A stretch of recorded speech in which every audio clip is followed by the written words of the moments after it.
ETF index mutual funds నేర్చుకుని stock మార్కెట్లో రాణించాలనుకుంటున్నారా? వెంటనే ఈ నెంబర్కి కాల్ చేయండి.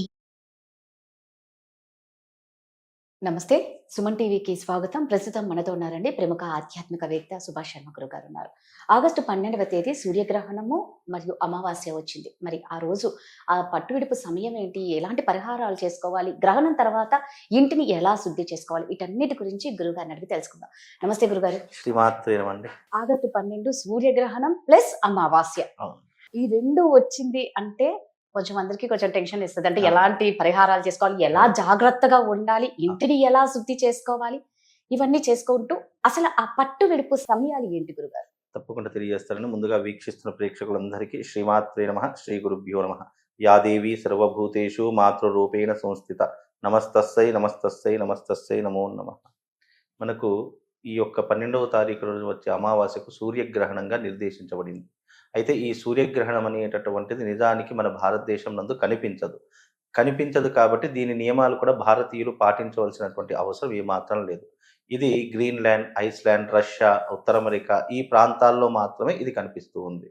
కాబట్టి ఆయా ప్రాంతాల్లో ఉన్నటువంటి వారు మాత్రమే ఈ యొక్క గ్రహణ నియమాలు పాటించాలి అని శాస్త్రం.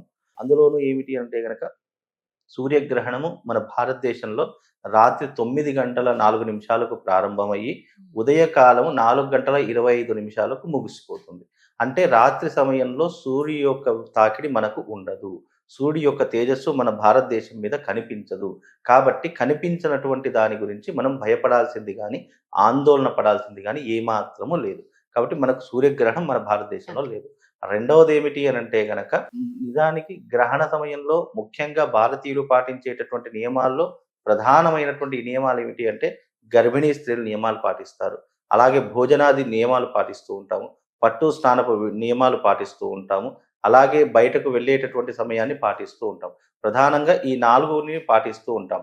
ముఖ్యంగా గర్భిణీ స్త్రీలు ఎవరైతే ఆయా దేశాలలో ఎందుకంటే మన భారతీయులు అన్ని దేశాలలో విస్తరించున్నారు.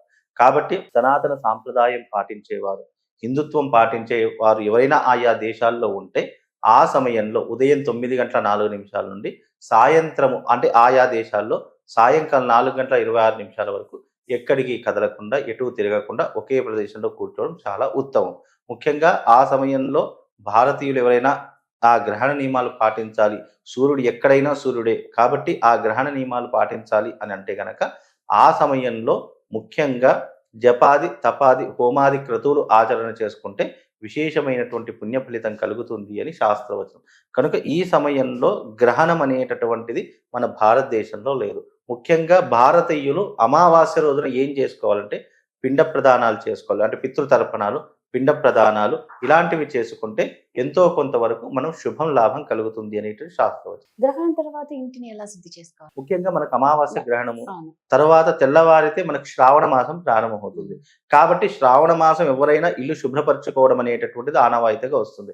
కాబట్టి తెల్లవారితే యథావిధిగా ఇల్లంతా శుభ్రం చేసుకుని గుమ్మానికి మామిడి తోరణాలు పెట్టుకొని ఆ రోజున యథాకాలముగా కాకుండా ఉదయకాలం బ్రాహ్మీ ముహూర్తంలో లేచి ఆ రోజున ఇంటిని అంతటినీ శుభ్రపరచుకొని పూజా మందిరాన్ని అంతటినీ శుభ్రపరచుకొని శుచిగా శుభ్రతగా ఆ ఇంటిల్లిపాది అందరూ కూడా కలిసి ఆ రోజున ఇంట్లో ఉన్నటువంటి దేవాలయంలో అంటే ఇంట్లో ఉన్నటువంటి పూజా మందిరం ఉంటుంది కదా, ఆ పూజా మందిరానికి వెళ్ళి దేవుళ్ళన్నింటినీ శుభ్రం చేసుకొని యథావిధిగా వాటిని గంధము, పసుపు, కుంకుమలతో, అక్షతలతో పూజించేసి ఆ రోజున ఇంటి ఆవరణలో తప్పకుండా ముగ్గులు వేసి అలుకుపూత వేసి ముగ్గులు వేయాలి అని శాస్త్రం. కానీ ఇప్పుడున్నటువంటి సమాజంలో అవన్నీ కూడా అవకాశం లేదు. అంటే అలుకుపూత వేయడం, ముగ్గులు వేయడం అవకాశం లేదు. కాబట్టి కనీసం ఇంటినైనా శుభ్రపరచుకుంటే శుభం లాభం కలుగుతుంది. బ్రాహ్మీ ముహూర్తంలో లేచి ఇల్లంతా శుభ్రపరచుకోవాలి అనేటటువంటి శాస్త్రవచనం. మీరు అన్నట్లు ఇది మన భారతదేశంలో ఈ గ్రహణం అనేది మనకు అది అంత వర్తించదు. కాబట్టి ఇప్పుడు మీరు చెప్పినట్లు పరదేశాలలో ఉన్న వాళ్ళు కూడా ఇలాగే పాటించారు. పరదేశాలలో కూడా ఇలాగే అంటే ఎవరైతే ఇప్పుడు మామూలుగా భారతీయులే పాటించడం చాలా కష్టమైపోయింది. ఇక ఇతర దేశాల్లో పాటించరా అనేటటువంటిది నియమం లేదు. ఎందుకు అని అంటే కనుక ఇతర దేశస్తులు దీని ఒక సైంటిఫిక్ రీజన్ గా చూస్తారు. కానీ మన భారతీయులు మాత్రం దీని ఒక ఆధ్యాత్మిక కోణంలో చూస్తారు. ఆధ్యాత్మిక కోణంలో చూస్తే కానీ ఇది తప్పకుండా దీని యొక్క నియమాలు మనం పాటిస్తాం. కానీ పరదేశంలో ఉన్నటువంటి వారు దీన్ని ఒక సైంటిఫిక్ రీజన్ గా చూసి ఈ గ్రహణం అనేటటువంటిది ఉంది కాబట్టి దీన్ని ఒక సైంటిఫిక్ రీజన్ గా చూడాలి తప్ప ఆధ్యాత్మిక కోణంలో చూడకూడదు అనేటటువంటి సామాజిక వర్గంలో బ్రతికే వరకు మనం ఏం చెప్పలేము. కానీ ఈ గ్రహణం అనేటటువంటిది ఆయా దేశాల్లో కనిపిస్తుంది కాబట్టి సూర్యుడు మనకు తండ్రి కారకుడు అని చెప్తాం జ్యోతిష్యంలో. తండ్రి కారకుడు సూర్యుడు కాబట్టి అలాంటి సూర్యుడికి గ్రహణం పడుతుంది కాబట్టి దాన్ని సూతక కాలము అని అంటూ ఉంటాము. సూతక కాలము అంటే ఏంటంటే ఇప్పుడు మామూలుగా ఎవరైనా చనిపోయినా కానీ ఎవరైనా రజస్వలు అయినా కానీ వాళ్ళ ఇంట్లో మనం ముట్టుడు పాటిస్తూ ఉంటాం. అలాగే భగవంతుడికి కూడా ఈ గ్రహణ కాలం అని సూతక కాలము అని అంటూ ఉంటాము. కాబట్టి ఈ సూతక కాల సమయంలో మనము భారతీయులు కూడా స్నానాది క్రతువులు ఆచరించడంలో ఏమాత్రం తప్పులేదు. కానీ మనం రాత్రి 9 గంటల సమయంలో ఆల్మోస్ట్ అందరూ పడుకొని ఉండేటటువంటి సమయం, ఎక్కడికి వెళ్ళలేనటువంటి సమయం. కాబట్టి ఆ సమయంలో కాకుండా మళ్ళీ తెల్లవారితే యథావిధిగా స్నానాది క్రతువులు ఆచరిస్తారు కాబట్టి దోషం ఏం లేదు. అందుకని భారతదేశంలో ఈ గ్రహణ నియమము వర్తించదు. కాబట్టి దీని గురించి నియమాలు పాటించవలసిన పని కూడా ఏమాత్రం లేదు. దేవుణ్ణి నామస్మరణ చెయ్యాలంటే ఎందుకంటే కడుపుతో ఉన్న వాళ్ళు ముఖ్యంగా ఎలాగో గ్రహణం కాబట్టి ఇక్కడ దేశాల్లో కాకపోయినా మన భారతీయులు ఉంటారు పరదేశంలో. సో ఏ దేవుణ్ణి నామస్మరణ చేస్తే మంచిది? ముఖ్యంగా విష్ణుమూర్తి నామస్మరణ చేయడం, శివారాధన చేయడం చాలా విశేషము. అలాగే అమ్మవారి యొక్క ఆరాధన చేయడం చాలా విశేషము. ఆ రోజున ముఖ్యంగా లలితా సహస్రనామ స్తోత్రం కానీ లేదా శివనామస్మరణ చేసుకున్నా కానీ విష్ణు సహస్రనామ పారాయణం చేసుకున్న విశేషమైనటువంటి పుణ్య ఫలితం కలుగుతుంది. ఎందుకు గర్భిణీ స్త్రీలు ఇలాంటివి చేసుకోవాలి అని అంటే గనక ముఖ్యంగా ఆ గర్భస్థ సమయంలో కేవలం అమావాస్య గ్రహణమనే కాదు, ఎవరైతే గర్భిణీ స్త్రీలు ఎవరైతే ఈ దేవతా క్రతువులు దేవతా శ్లోకములు ఇవన్నీ కూడా పాటిస్తారో పుట్టబోయేటటువంటి బిడ్డకు కూడా భక్తి అనేటటువంటిది పెరిగేటటువంటి అంశంలో పుడతాడు.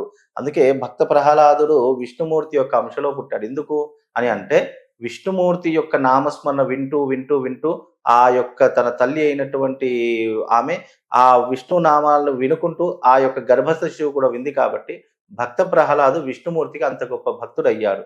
కాబట్టి ఎవరైతే దేవతా క్రతువులు ఆచరిస్తారో గర్భిణీ స్త్రీలు వాళ్ళందరికీ కూడా దైవాంశ సంభూతులు పడతారు అనేటటువంటి శాస్త్రవచనం. కాబట్టి ఆ రోజున మీకు నచ్చింది అంటే వాళ్ళ కులదేవత కావచ్చు, ఇష్టదేవత కావచ్చు, ఎవరైనా కావచ్చు, ఆయా దేవతల యొక్క అనుగ్రహాన్ని పొందడానికి మీరు భగవత్ నామస్మరణ ఏది చేసినా అది మీకు ఎన్నో రెట్ల పుణ్యం కలుగుతుంది.